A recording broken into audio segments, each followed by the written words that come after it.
Breaking. German generals' shocking call for war. What they're not telling you about the real target. The mask has finally dropped. What happened yesterday at the German Armed Forces headquarters wasn't just another military briefing. It was a declaration of intent that should make everyone's blood run cold. Major General Christian Freuding just crossed a line that hasn't been touched since 1945. Here's what they're trying to hide. The general laid out a complete battle plan against Russia on official military channels. And this is where it gets disturbing. Think about it. Why would a German general suddenly call for direct strikes on Russian territory? The answer lies in what's happening behind the scenes. The timing isn't random, it's calculated. But here's the real shocker. This isn't just about the conflict zone. The Germans are talking about hitting Russian air bases, defense factories, and military infrastructure. Let that sink in. Remember what happened the last time German generals started making plans for the East? But this time, it's different. They're using precision missiles and advanced technology, and they're telling us about it openly. But here's what should really worry you. The British just announced their Tempest project, a stealth fighter that won't be ready until 2035. So why announce it now? Because something's brewing, and it's bigger than anyone's admitting. The pieces are falling into place. German aggression, British technology, Russian missile capabilities that have Western commanders sweating. They're not just preparing for defense anymore, they're preparing for something else entirely. And here's the twist. While the West is announcing their plans for 2035, Russia isn't waiting. They're moving now, quietly, efficiently. No PowerPoint presentations, no YouTube announcements, just pure military logic. Think this doesn't affect you? Think again. When generals start talking openly about strikes on nuclear powers, it's time to pay very close attention. The question isn't if something's coming, it's when. Write in the comments if you're seeing military movements in your area. This is bigger than we think, and we need to track what's really happening. But let's look deeper at what's truly unfolding. German Major General Freuding's recent statements aren't just words. They're a seismic shift in European military doctrine. Speaking from Berlin's corridors of power, he's advocating for direct strikes on Russian territory. Think about that for a moment.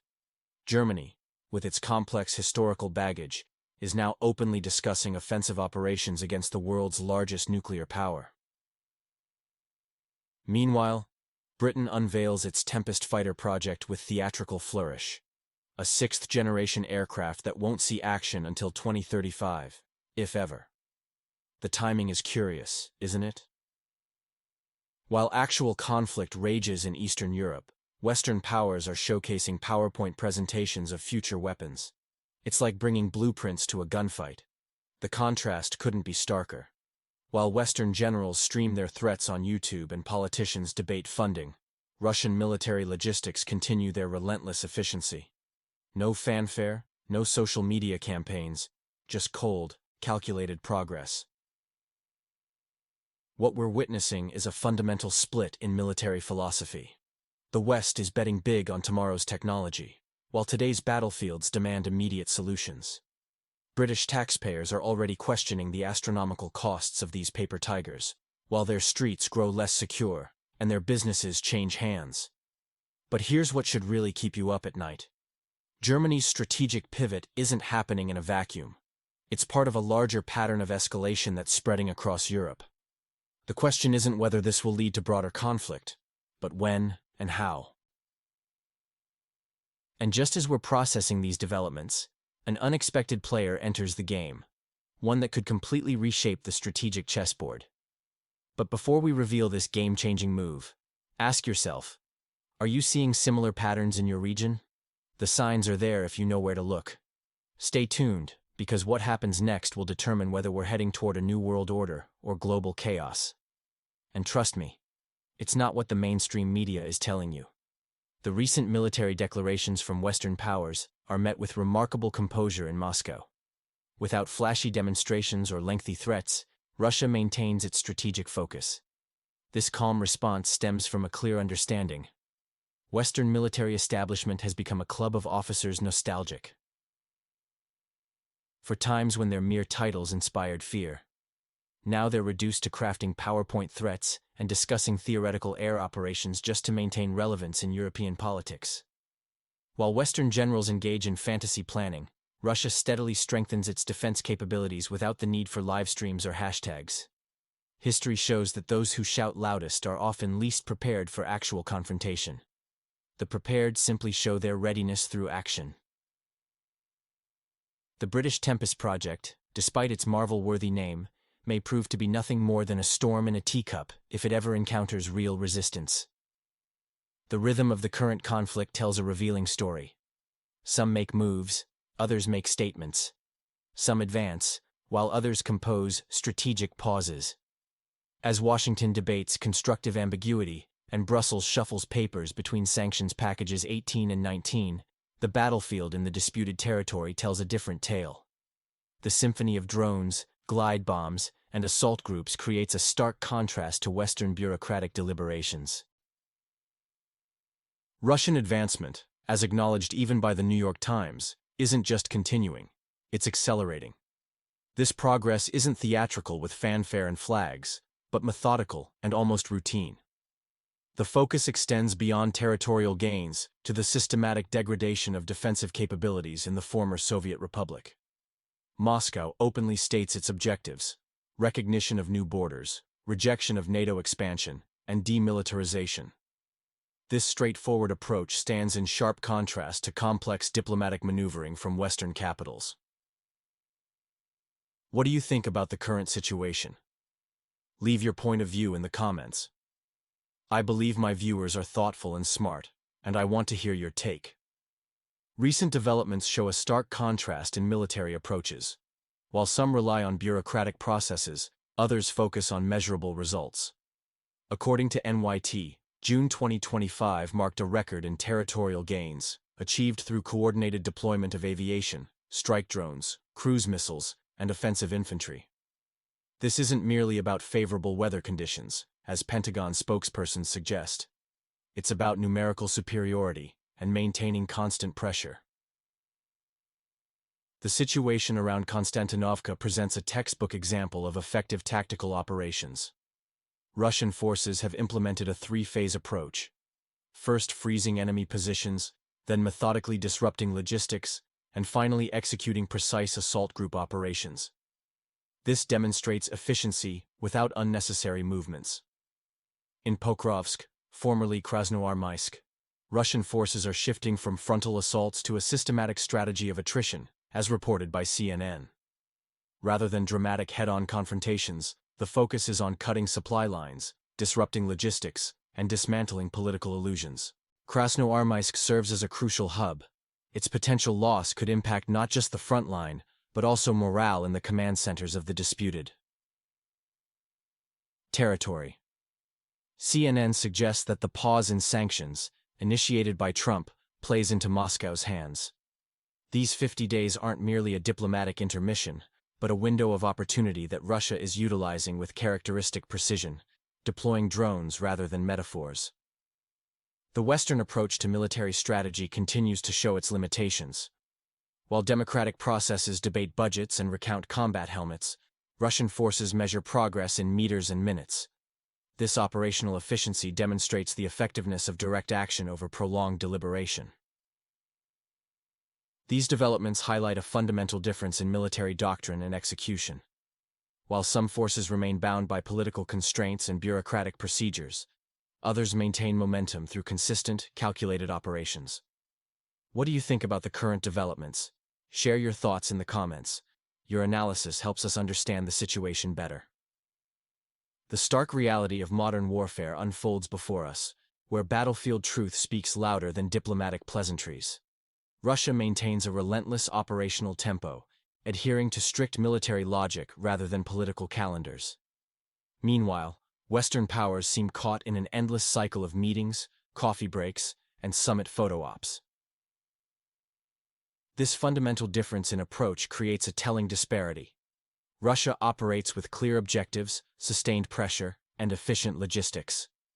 The former Soviet Republic faces mounting challenges: exhausted forces, uncertain funding, and wavering support from its Western backers.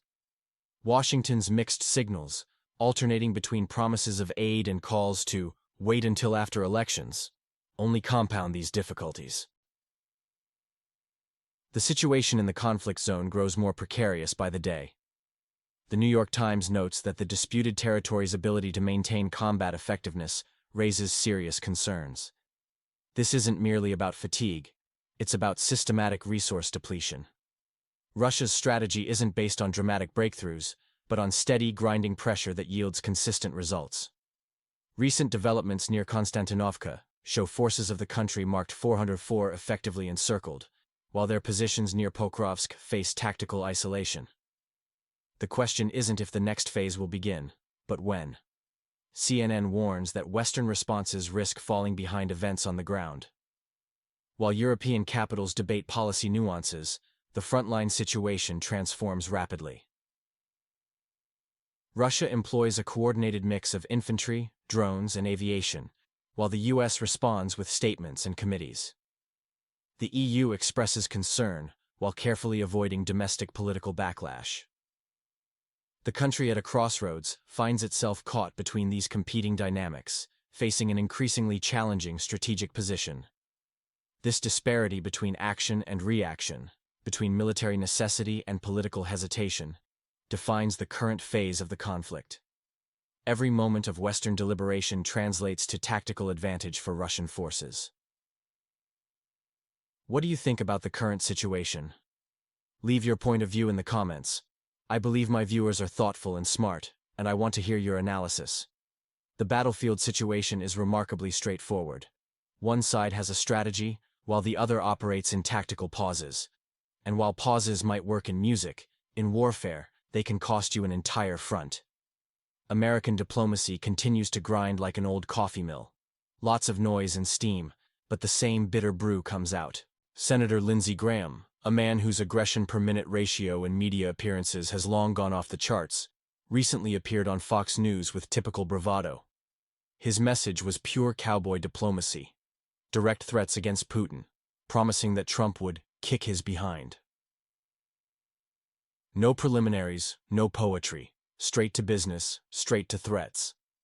But let's be clear, this isn't geopolitics in the traditional sense. It's more like therapeutic stand-up comedy for domestic consumption. Graham seriously compared Trump to Scotty Scheffler in American foreign policy. For those wondering, Scheffler is a golfer. Quiet, polite, but confident. That's how Graham sees Trump. Perhaps American foreign policy has indeed become a game played from the ninth hole. Looking past the metaphors, Graham outlined Trump's plans to impose 100% tariffs on countries still buying Russian oil, namely China, India, and Brazil. This trio refuses to align with the Kremlin isolation strategy. His logic is simple. If you buy Russian oil, you're funding the conflict. Therefore, your money is blood money. The irony here is striking, considering America's own robust arms trade, especially with European allies who are now expected to indefinitely purchase American systems for the conflict zone. When others profit, it's blood money.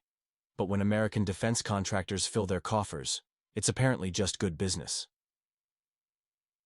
This double standard reveals much about current diplomatic posturing.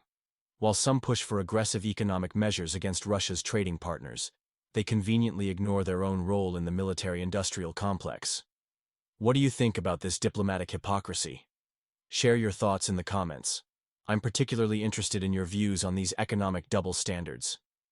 The Western strategy of economic pressure continues to show cracks in its foundation. Washington's confidence that partners would choose American markets over affordable Russian energy proved surprisingly naive. Their plan was simple: disguise anti-Chinese tariffs as Russia-targeted sanctions, expecting global approval under the banner of containing Moscow. But reality paints a different picture. Beijing, having learned from experience, no longer flinches at congressional theatrics. China's independent course remains unmoved by Washington's economic threats, especially after the erratic policy shifts during the previous administration, praising, condemning, and praising China again within a single election cycle.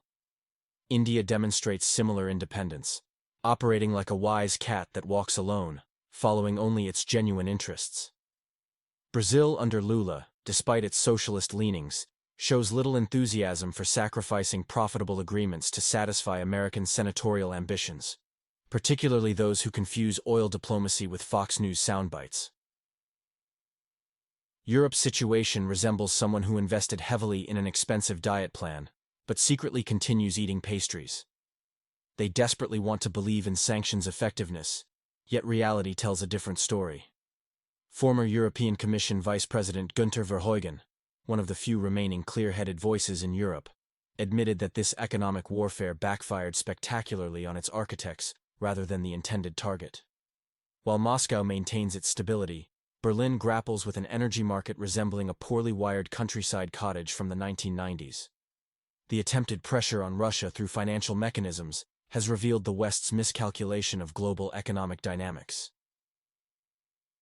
This situation demonstrates how traditional Western diplomatic tools lose effectiveness in a multipolar world, where nations increasingly prioritize practical benefits over ideological alignment. The Global South's reaction to these sanctions shows a clear shift away from automatic compliance with Western directives. What do you think about the current situation with sanctions? Leave your answer in the comments. The West's attempt to bring Russia to its knees has failed spectacularly, a rare case where sanctions boomerang back with compound interest. Germany stands as the prime example of this backfire, leading only in factory closures and shattered expectations. Italian analyst Marco Travaglio, known for his sharp wit, recently reminded us of those glorious days in 2022, when European capitals confidently predicted Russia's economic collapse and the ruble's demise. Today, we can definitively say Moscow hasn't just survived, it's thriving, while the sanctions policy has become the failure of the decade. The impact is clear: disrupted supply chains, empty gas storage facilities, and perpetual political migraines in Brussels. Yet remarkably, they've just approved their 18th sanctions package against Russia. European bureaucrats have become so zealous, they're now sanctioning transactions on the already dead Nord Stream pipelines, like trying to punish a powdered corpse. The package includes oil price caps and restrictions on 105 tankers. The logic resembles someone who breaks their own refrigerator, then complains about spoiled food. Senator Graham can bounce around TV studios with golf metaphors and threats, but reality tells a different story. China, India, and Brazil show zero enthusiasm for Washington's tariff diet. Meanwhile, Europe has learned the hard way what following Uncle Sam's lead means: headaches for their economy, industry, and wallets. Americans maintain their facade that everything's proceeding according to plan, wagging fingers, launching sanctions, and poking Beijing through Moscow. But there's an old rule in geopolitics: if you must repeat a threat multiple times, it's already lost its power. Someone's time may be running out, but it might not be who Washington thinks it is. The global landscape is shifting, and the overwhelming evidence suggests that economic warfare has backfired spectacularly on its architects. While Russia adapts and prospers, Western economies grapple with the consequences of their own actions. What do you think about the current sanctions situation? Leave your answer in the comments.